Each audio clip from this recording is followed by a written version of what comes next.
ప్రసాద్ జనతా న్యూస్ను ఆదరిస్తున్న అభిమానులకు నమస్కారములు. ఈరోజు గుడివాడలో టీడీపీ నాయకులు దాడి నరసింహారావు జన్మదిన సందర్భంగా పలు కార్యక్రమాలు ఏర్పాటు చేశారు.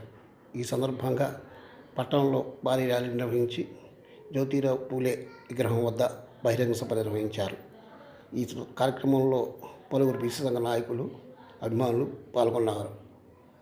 టీడీపీ నాయకులు తులసి, జనసేన నాయకులు పవన్, టీడీపీ మహిళా నాయకురాలు సుధారాణి, పలువురు బీసీ సంఘ నాయకులు, నరసింహారావు అభిమానులు పాల్గొన్నారు.